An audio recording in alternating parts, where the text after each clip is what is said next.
it's hard to believe the Panthers are coming off back-to-back losses. They faced the Warriors on Saturday. Tim, what's your assessment of last year's premiers? Have they lost their mojo?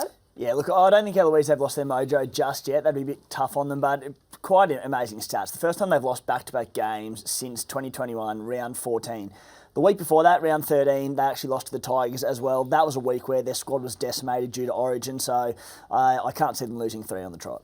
Chris, your West Tigers, they got up over the Panthers. It was a huge game. Congratulations for you for backing them. What did you make of the Premiers game in that one? Yeah, look, I think they were their own worst enemy. Don't get me wrong, the Tigers did play some really good footy in good conditions. I think they were impatient, and it's probably something we don't associate with the Panther side is impatience, and they would have learned a lot from that. They are the hunted, and they have been the hunted team for the last couple of years, and they've had a few changes this year with injury and with players going, so I think they'll really learn a lot of lessons from that. They get some big ins back this week, and I think they'll bounce back. One of those big ins is James Fisher-Harris, a huge inclusion for them, Josh. But what do you make of the Warriors as well coming into this game and where they're at in this season? Some inconsistency there, and then they can string a few games together. Where do you see them? Yeah, look, they're kind of in a patch where they've been decimated by injuries. They had a tough game against the Roosters in boggy conditions, so I'm not sure you can take a lot out of that game. It was going to be a close game.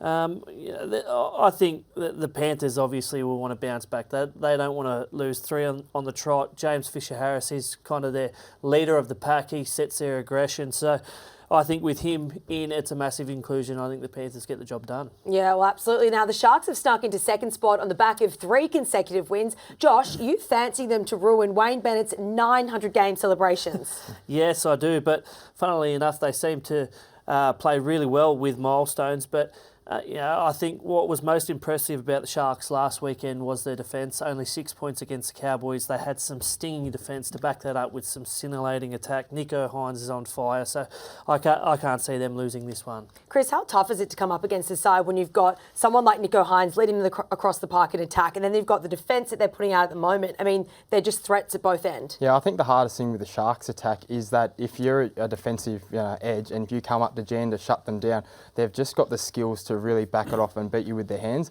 but they've also got the power to run through you, so they're very hard to come up against and really gameplay against, and that's why they seem to be so good and really execute their plays. If they've got the defence on and the addition of Dale Finucane, they're going to be very, very hard to stop. Tim, I'll touch on you. You can get us through the Dolphins and a few stats around them. They welcome back Tessie New. How do you see them sort of at the moment? We know that they've fallen away at games at the start, but they've managed to mount a comeback. How wary are the Sharks of the Dolphins bringing that out in the second half? Yeah, the first half, the last couple of rounds, has been terrible from the Dolphins, and I think Wayne Bennett, you mentioned his 900th game, they'll rectify that. They'll be up for this clash. I do think the Sharks will have too much firepower for them in this game, but every time we've even considered doubting the Dolphins this season, they've found a way to make us look silly, haven't they? So I'd be a little bit worried going too far against them this week, but the Sharkies are looking pretty good. Yeah, well, Cronulla could finish Magic Round in top spot if all goes to plan for Craig Fitzgibbon's men in Brisbane. You know it's a better betting app when you've got stats and insights for every major game and race. Plus expert opinions from the best minds in the game, all in the palm of your hand. That's better. Chances are you're about to lose.